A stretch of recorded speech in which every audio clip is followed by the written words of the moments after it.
Broadcasting live from the Albay PIO News Center, providing you the most exclusive news update from all over the province. This is News at 12. In the local scene,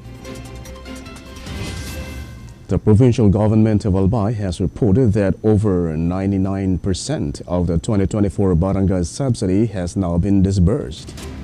According to the data from the Provincial Treasurer's Office, 99.31% or 715 out of the 720 barangays in the province have already received their financial assistance for the last calendar year as of March 27, 2025. A total of 171 out of 172 barangays from the three cities have received their annual assistance.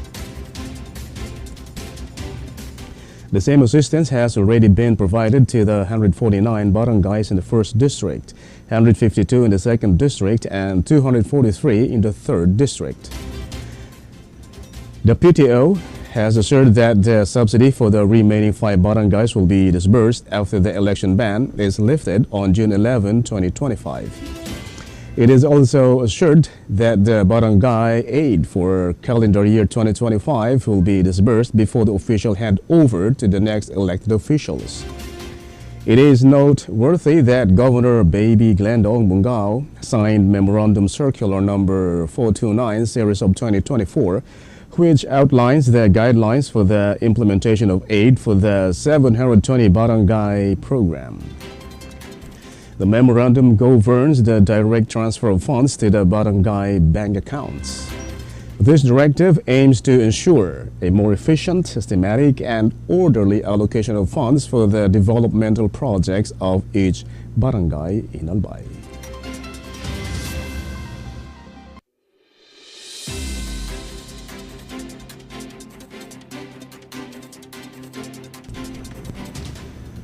In other story, the Bangko Sentral ng Pilipinas, the Legazpi branch, has advocated for a culture of smart borrowing in the province amidst the rise of digital lending platforms across the country. This advocacy was expressed during BSP's information session held on Tuesday, April 29, in partnership with the Philippine Information Agency Albay as part of the observance of Credit Consciousness Week. According to the BSP Branch Area Director Alvin L. Bermido, as access to credit continues to grow, especially with the expansion of digital lending and financial inclusion efforts, it is crucial to deepen the understanding of credit fundamentals, including its benefits, risks, and the importance of maintaining a good credit standing. During the session, BSP Bank Officer Paulette Gay Mengilia recommended that before taking on any debt, one should carefully consider its necessity and urgency, accurately assess the required amount, and evaluate their ability to manage the resulting loan repayments and overall debt situation. The BSP also highlighted smart borrowing as an essential element of long-term financial success.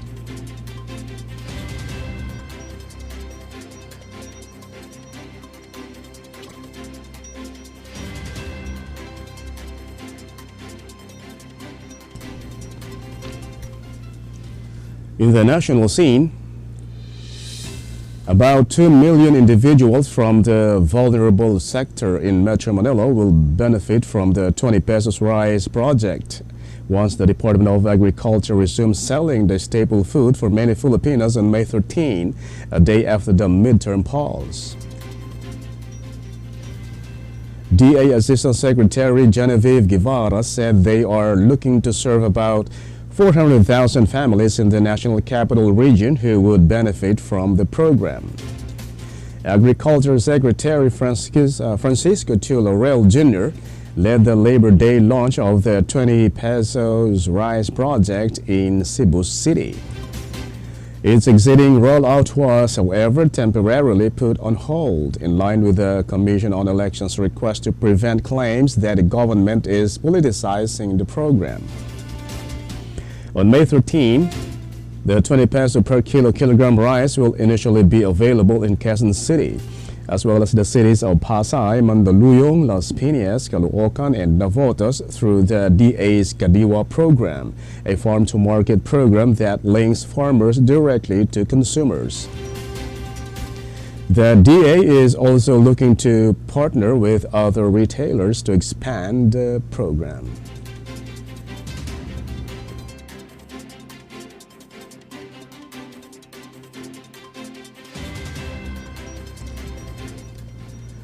In other story, the Department of Social Welfare and Development will continue to monitor the situation of Mount Bulusan evacuees who have returned home to ensure they can begin leading normal life after the eruption, an agency official stated. Assistant Secretary Irene Dumlao of the DSWD's Disaster Response Management Group mentioned that the 5 evacuation centers have been closed, according to the report. Since the April 28 eruption of Mount Bulusan, the DSWD has provided at least 22 million pesos in humanitarian aid to affected families, particularly in Sorsogon province. The relief aid included family food packs, hot meals, potable water, and other non-food essentials such as kitchen supplies, hygiene kits, and water filtration units. Dumlao noted that the DSWD is prepared to release additional relief supplies as the need arises, with DSWD 5 maintaining over 3 million pesos in standby funds, along with FFPs and non-food items totaling more than 205 million pesos. The SWD Secretary Res Gatchalian previously stated that the agency may offer financial assistance to help meet the diverse survival needs of the affected families, such as purchasing medicines and other healthcare items not included in the food pack. If necessary, the DSWD may also assist the affected population in repairing their damaged homes or jump-starting their livelihoods.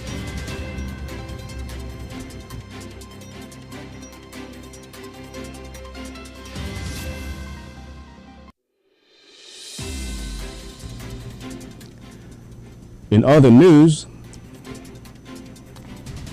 combined Philippine and United States troops simulated a response to a seaborne invasion in northern Eastern Luzon as part of this year's Balikatan exercises.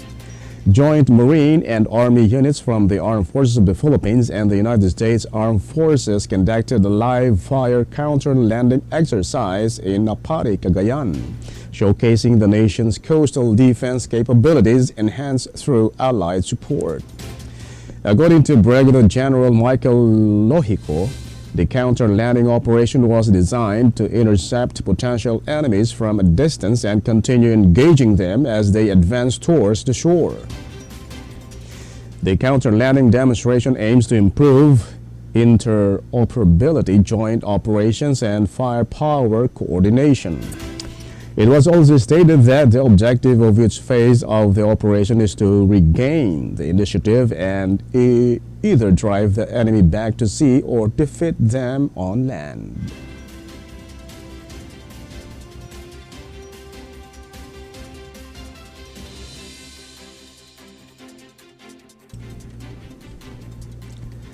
And in the news outside the country, Sudanese paramilitary forces killed at least 27 civilians after taking a strategic town in central Sudan, a rights monitoring group said.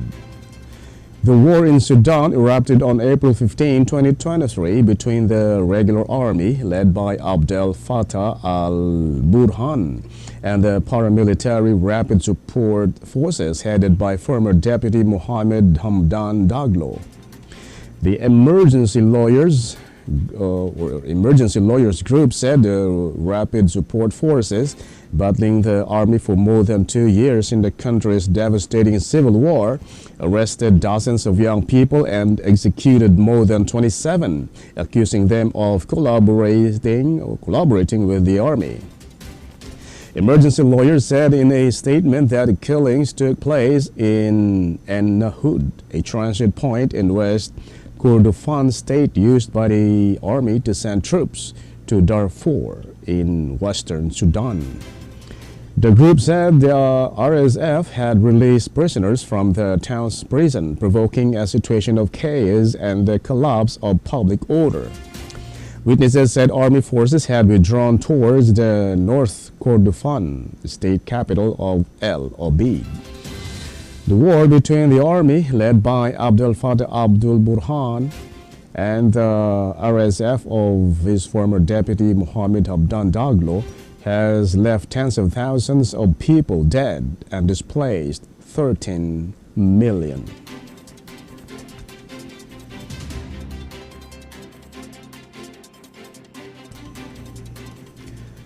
And finally, in the news outside the country,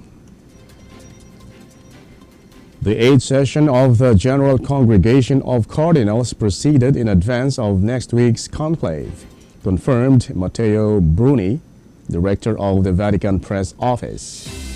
More than 180 cardinals attended the meeting, including over 120 who are eligible to vote in the upcoming papal election. According to Bruni, about 25 cardinals spoke during the session, addressing key issues such as the Church's ongoing challenges concerning sexual abuse and financial scandals.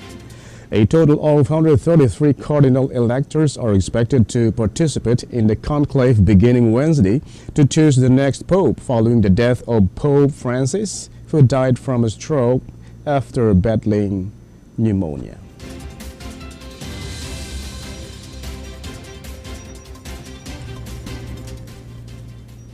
And that's all for the news at 12, May 5, 2025.